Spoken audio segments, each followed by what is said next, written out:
Hey, how's it going? My name is Peter and welcome back to another video review on Irix's cinema lenses.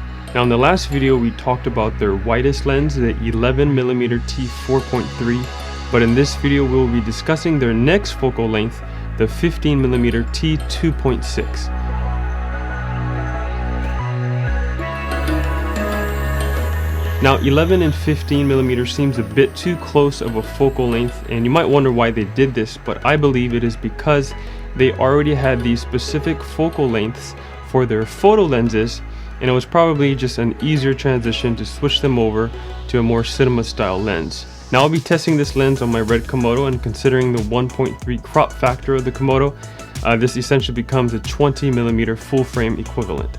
Now 20mm is actually the perfect focal length in my opinion for gimbal work. Anything wider like 16mm tends to have pretty bad perspective distortion, so I like to keep it at 20 to 25mm. So we'll pop this guy on a gimbal and we'll have some fun with it. Again, this lens is a t2.6 all the way up to a t22 with 9 aperture blades, standard 0.8 gear pitch, and 75 degrees throw. Now the rotation is really nice and smooth with good resistance for both aperture and focus rings, with a focus throw of 180 degrees. From top to bottom, this lens is about 90mm high and 95mm wide. All of their lenses are really compact, which I really like. Another feature that I'll mention again, like I did in my other reviews, is that all of these lenses are weather sealed, which I think is quite amazing for a cinema lens. Now this 15mm covers full frame and they're all 8K ready. Now for this lens review, I wanted to take it outside and film my buddy Brett zipping down the mountain with his nifty mountain bike.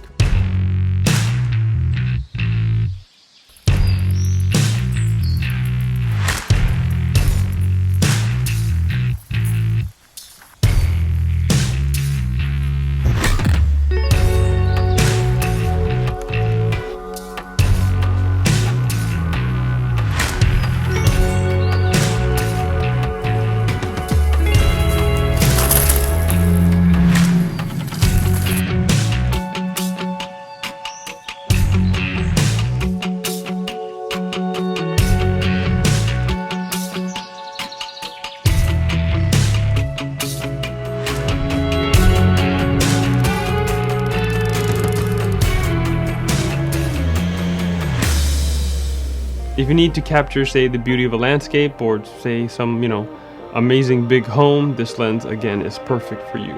Also, like you saw in the sample footage, it's really good for gimbal work. I really like this lens. It's super sharp, it's solid, build quality is awesome, and it's nice and compact. Now there is very little focus breathing in my testing, but nothing to get your panties in a wad over. It's totally acceptable, and I mean it's barely noticeable.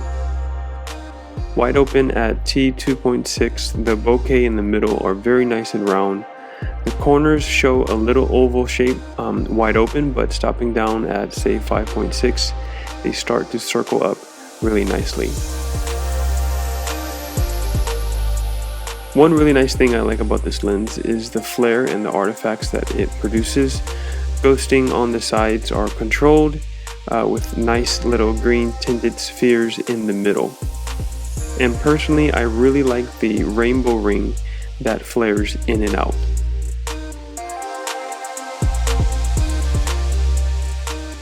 There's basically zero distortion on this lens with little to almost none chromatic aberration. Yes, of course, if you're extremely backlit at t2.6, you will see a little, but even the higher end cinema lenses, like we're talking Arri Master Primes, Cooke S4s, they will have chromatic aberration as well.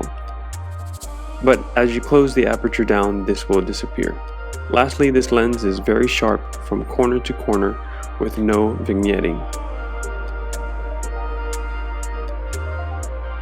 Now this lens retails for $1,195, and if you want it in PL mount, it's an extra $100. Again, for under $1,200, this is really a great deal. Now, if you are located in the US and are interested in purchasing this lens, you can do so at irixusa.com. Or for those non-US residents, you can check out irixlens.com. Thanks again for watching, and make sure you check out my other video reviews on the 11, 45, and 150mm cinema lens by Irix.